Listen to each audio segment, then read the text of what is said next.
Baik, mari kita kembali belajar tentang jumlah ismiyah dan jumlah fi'liyah. Saat ini kita akan mempelajari tentang struktur dari jumlah ismiyah dan jumlah fi'liyah. Dalam jumlah ismiyah, kita akan mengenal istilah mubtada dan khobar. Mubtada adalah subjek atau pelaku dan khobar adalah predikatnya. Kita lihat contoh. Hasanun yaqra'u al-Qur'ana. Jumlah ini disebut dengan jumlah ismiyah. Kenapa jumlah ismiyah? Karena diawali dengan kata benda atau kalimat isim yaitu Hasan. Di mana nama orang adalah kata benda. Baik, atau kalimat isim. Hasanun yaqra'ul Qur'ana. Hasanun ini adalah isim yang ada di depan, maka dia disebut dengan mubtada, berkedudukan sebagai mubtada. Dan kalimat setelah mubtada atau susunan kalimat setelah mubtada disebut dengan khobar. Contoh berikutnya, ana adhabu ilal madrasati. Jumlah ini disebut dengan jumlah ismiyah. Kenapa? Karena diawali dengan kalimat isim ana. Di mana ana adalah isim domir, ya. Nah, ana ini berkedudukan sebagai mubtada. Jadi isim yang di depan sebagai mubtada dan susunan kalimat setelahnya disebut dengan khobar. Adhabu ilal madrasati disebut dengan khobar. Baik, itulah jumlah ismiyah, hanya ada mubtada dan khobar. Yang kedua, jumlah fi'liyah. Dalam jumlah fi'liyah kita akan mengenal istilah fi'il, yaitu fa'il dan maf'ul bih. Tapi maf'ul bih ini bisa jadi ada, bisa jadi tidak ada dalam jumlah fi'liyah. Tapi yang harus ada adalah fi'il dan fa'il, predikat dan subjeknya. Contoh, yaqra'u Hasanun al-Qur'ana.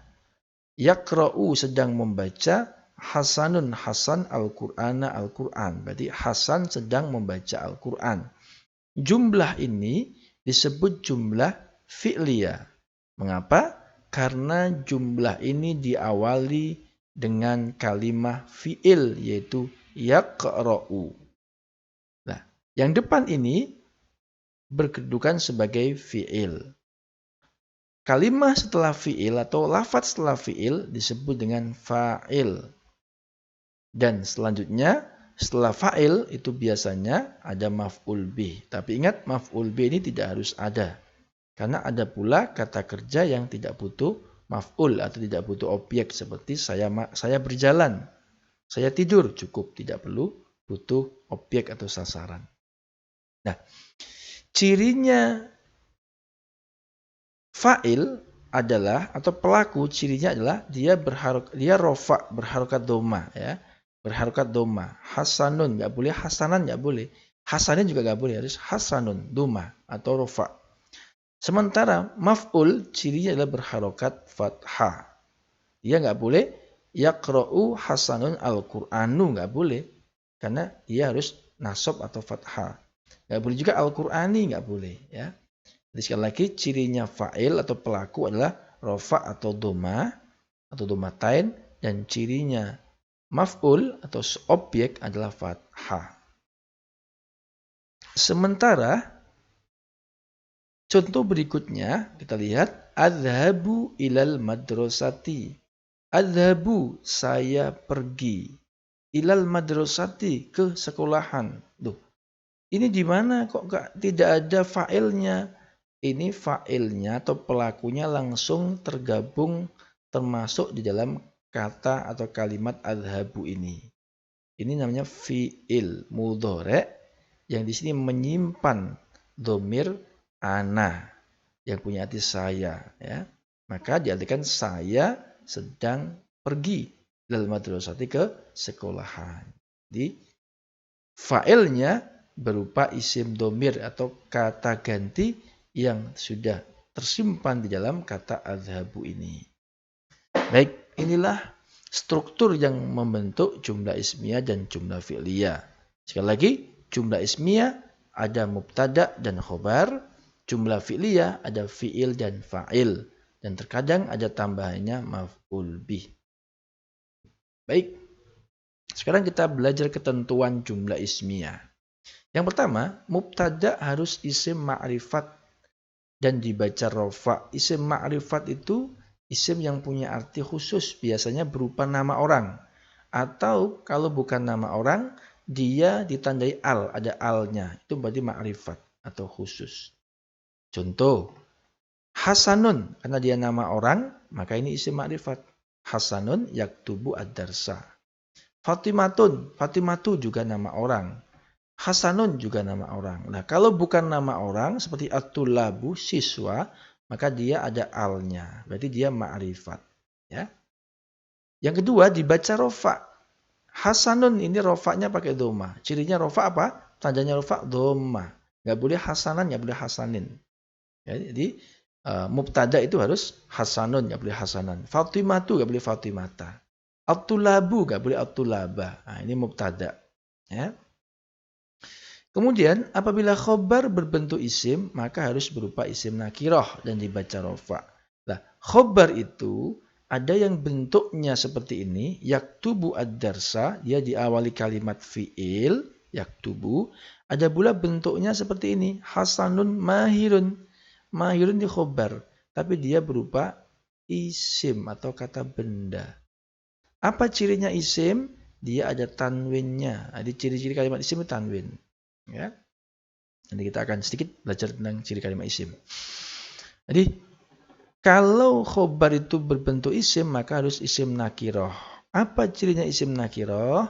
Dia tidak berupa nama orang. Yang kedua, kalau dia tidak nama orang, maka tidak perlu dikasih al, tidak ada alnya. Kalau ada alnya itu ma'rifat, kalau nggak ada alnya itu isim nakiroh. Maka nggak boleh gini, hasanun al-mahiru, nggak boleh. Harus hasanun mahirun tanpa al. Baik, ini namanya isim nakiroh. Khobar yang berupa isim. Kalau ini, khobarnya diawali kata kerja atau fi'il. Baik. Khobar harus sealur dengan mubtada dari segi muzakkar dan muannasnya atau jenis kelamin laki-laki perempuannya harus sama ya antara khobar dan mubtadanya. Hasanun, karena ini Hasan ini laki-laki, maka yaktubu harus pakai fiil yang menunjukkan laki-laki. Yaktubu, nggak boleh Hasanun taktubu, ya nggak boleh karena taktubu ini untuk perempuan. Maka Fatimatu harus taktubu ini untuk perempuan, itu sesuai ya. Hasanun, Hasan, mahirun, pandai, nggak boleh Hasanun mahirotun, pakai tak nggak boleh karena Hasan laki-laki.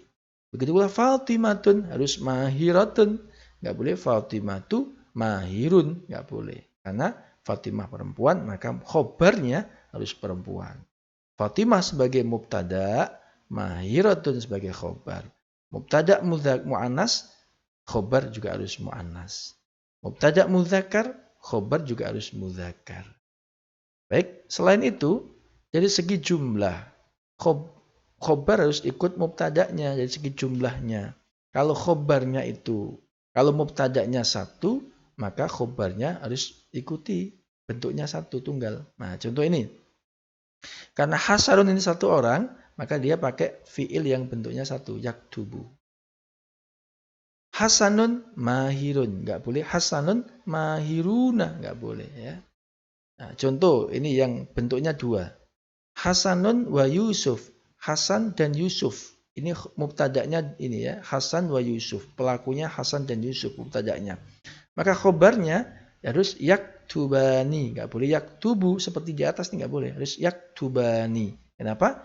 Menyesuaikan jumlahnya dengan mubtadanya. Jadi Hasan dan Yusuf sedang menulis pelajaran. At-tullabu, banyak siswa, karena banyak maka harus yaktubuna. Enggak boleh yaktubu saja, yaktubuna. Ad-darsa, para siswa sedang menulis pelajaran. Nah, itu jumlah ismiyah. Berbeda dengan jumlah fi'liyah. Nah, kalau jumlah fi'liyah yang pertama, fi'il dan fa'il harus ada kesesuaian dari segi jenis, mudzakkar dan mu'annasnya. Ini sama dengan jumlah ismiyah ya. Dari segi mudzakkar, mu'annasnya harus sama. Kalau